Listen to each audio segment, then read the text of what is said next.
Hello guys, welcome to my channel quiz वाली। आज के टॉप 8 क्वेश्चन का डिस्कशन स्टार्ट करते हैं। और अगर आप किसी भी कॉम्पिटिटिव एग्जाम की तैयारी कर रहे हैं तो ये आपके लिए यूजफुल होंगे। Let's start. Super Garuda shield 2025 कहाँ आयोजित हुई? Correct option is Indonesia. Detail में समझते हैं गाइस। यह बहुराष्ट्रीय सैन्य अभ्यास है, मतलब कई राष्ट्र मिलकर यहाँ पर सेना के द्वारा अभ्यास किया जाता है। इसका आयोजन इंडोनेशिया में होता है। अमेरिका और इंडोनेशिया ने मिलकर इसे नेतृत्व देते हैं। 2025 संस्करण की शुरुआत 25 अगस्त को हुई है और इसमें नौसैनिक और जमीनी दोनों बल शामिल हैं। भागीदार देश कौन से हैं? अमेरिका और इंडोनेशिया के साथ साथ Bharat, Australia, Japan, Singapore, Canada, France, Malaysia, Timor Leste, Papua New Guinea, Philippines, Brunei, Britain आदि देश शामिल हुए।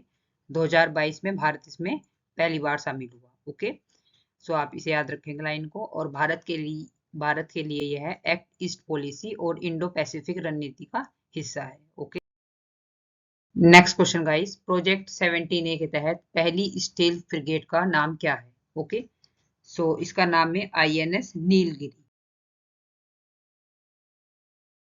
समझते हैं गाइस। भारत ने पहली बार एक साथ 3 युद्धपोत कमीशन किए हैं। ओके, युद्धपोत मतलब वॉरशिप जो वॉर के टाइम पर काम आते हैं। इसमें INS नीलगिरी, INS सूरत और INS वागशीर शामिल हैं। ओके, यह ऐतिहासिक घटना कहाँ पर हुई है? विशाखापट्टनम में हुई है और इसमें प्रधानमंत्री नरेंद्र मोदी उपस्थित रहे हैं। ठीक है, INS नीलगिरी प्रोजेक्ट 17A की पहली स्टील फ्रिगेट है। और अगर मैं बात करूँ कि प्रोजेक्ट 17A क्या है, भारतीय नौसेना के लिए 7 स्टील्थ गाइडेड मिसाइल फ्रिगेट्स बनाने का स्वदेशी युद्धपोत कार्यक्रम है। ओके, और स्टील्थ गाइडेड मिसाइल फ्रिगेट्स ऐसे ही वॉरशिप हैं जो रडार से छुपकर चलते हैं और आधुनिक मिसाइलों से हवा, समुद्र व पनडुब्बी पर हमला कर सकते हैं। ओके गाइस, आगे बढ़ते हैं। 2025-26 के लिए AAAI advertising agencies association of India का अध्यक्ष कौन बना है?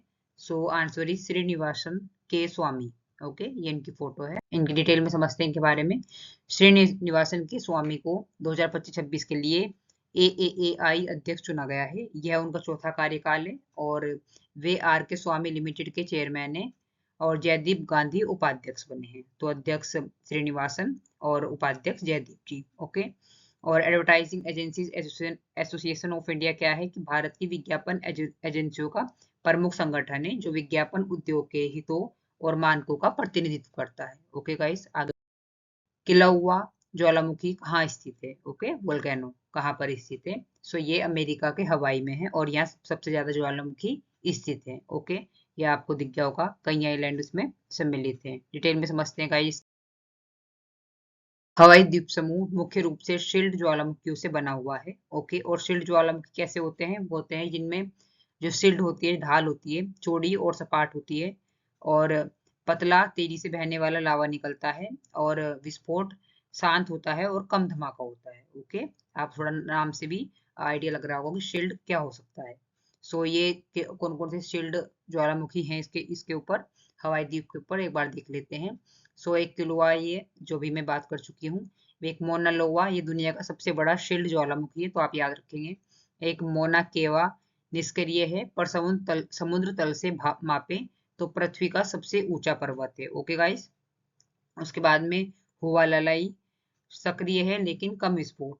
ओके, कम विस्फोट होते हैं लेकिन सक्रिय है। सक्रिय मतलब एक्टिव है। ओके, कोहाला सबसे पुराना और निष्क्रिय। ओके, आगे बढ़ते हैं गाइस। गौहर सुल्ताना किस खेल से जुड़ी है? उन्होंने हाल ही में सभी प्रारूपों से संन्यास ले लिया है। ओके, ये क्रिकेट से जुड़ी है और इन्होंने हाल ही में सभी प्रारूपों से वनडे, टेस्ट, IPL से संन्यास ले लिया है। ओके, डिटेल में समझते हैं गाइस। ये हैं जो हाल ही में क्रिकेट से जुड़े हुए खिलाड़ी हैं जिन्होंने हाल ही में कुछ फॉर्मेट से या सभी सभी फॉर्मेट से संन्यास लिया है। तो एक बार इन्हें देख लेते हैं। R अश्विन ने इन्होंने लिया है दिसंबर 2024 को संन्यास लिया था इंटरनेशनल से और 27 अगस्त को IPL से लिया है। ओके, मतलब आज ही, कल। ठीक है, और उसके बाद चेतेश्वर पुजारा ने भी सभी प्रारूप से लिया है। उसके बाद गौहर सुल्ताना सभी प्रारूप। उसके बाद पीयूष चावला, इन्होंने भी जून में लिया है सभी प्रारूप से। उसके बाद में आपका वरुण आरोन, इन्होंने भी सभी प्रारूप से ले लिया है। रिद्धिमान शाह और वेदा कृष्णमूर्ति। ओके, आगे बढ़ते हैं गाइस।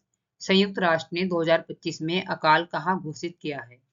हम करेक्ट ऑप्शन इज गाजा फिलिस्तीन। गाजा में संयुक्त राष्ट्र ने अकाल घोषित कर दिया है। डिटेल में समझते हैं गाइस। संयुक्त राष्ट्र ने गाजा फिलिस्तीन में अकाल घोषित किया है और यह अकाल मानव निर्मित मैन मेड बताया गया है। मतलब यहाँ कोई ऐसा नहीं है कि कोई किसी प्रकार का कुछ मतलब अकाल टाइप आया है। अकाल इन द सेंस की मैं बात करूं तो कोई बीमारी हुई है जिसकी वजह से अकाल हुआ है, या कोई बाढ़ वगैरह आई है, तो ऐसा कुछ नहीं हुआ है। ये मैन मेड है क्योंकि इजराइल और गाजा की लड़ाई के परिणाम स्वरूप ये हुआ है। ओके, स्थान कहाँ है? गाजा पट्टी में भूमध्य सागर के पूर्वी तट पर स्थित है। ओके, इसके उत्तर और पूर्व में इजराइल है, आप याद रखेंगे लोकेशन, और दक्षिण पश्चिम में मिस्र और पश्चिम में समुद्र है। ओके, जनसंख्या दुनिया के सबसे घनी आबादी वाले क्षेत्रों में से है और प्रशासन यहाँ 2007 से हमास का नियंत्रण है। गाजा को संयुक्त राष्ट्र और अंतर्राष्ट्रीय समुदाय का हिस्सा मानते हैं। ओके, संघर्ष क्या है? गाजा पट्टी लगातार इजराइल और फिलिस्तीन के बीच विवाद और संघर्ष का केंद्र रही है, याद रखेंगे आप लोग। तो आगे बढ़ते हैं गाइस। भारत का नया फिनटेक हब किस राज्य में स्थापित किया गया है? Okay, correct option is Orissa. Detail में समझते हैं गाइस। उड़ीसा को फिनटेक और इंसोटेक शिक्षा का हब बनाने की पहल शुरू हुई है। इंसोटेक क्या होता है कि बीमा उद्योग को डिजिटल और स्मार्ट बनाने की प्रक्रिया। ओके, परियोजना का नाम क्या है? भारत नेत्र और IGFTCH integrated global financial technology capability hub है। ओके, उसके बाद में इसे सिंगापुर के GFTN और नेशनल यूनिवर्सिटी ऑफ सिंगापुर के सहयोग से शुरू किया गया है और 5 साल में 7,000 छात्रों को प्रशिक्षित करने का लक्ष्य है इसमें। आप आई होप ये आपको क्लियर हुआ होगा। आगे बढ़ते हैं गाइस। भारत की पहली रिमूवेबल सोलर प्रोजेक्ट योजना किस शहर में शुरू की गई है? Correct option is Varanasi. Okay, detail में समझ लेते हैं एक बार। इसे भारत की पहली रिमूवेबल हटाई जा सकने वाली, जिसे आप कहीं भी हटा सकते हो और कहीं से हटाकर दूसरी जगह लगा सकते हैं, सोलर पावर प्रोजेक्ट कहा जा रहा है। और इस प्रोजेक्ट से बिजली उत्पादन के साथ साथ पर्यावरण संरक्षण और कार्बन उत्सर्जन में कमी आएगी और किसी भी स्थान पर आसानी से स्थापित व हटाया जा सकता है। और इससे क्या है कि वाराणसी को ग्रीन एनर्जी और सस्टेनेबल सिटी बनाने की दिशा में यह एक अहम कदम है। ओके गाइस, कल मिलते हैं। और अगर आप मेरे काम से आपको अच्छा लग रहा है प्लीज आप मेरे चैनल को लाइक, सब्सक्राइब और शेयर कीजिएगा। Thank you guys.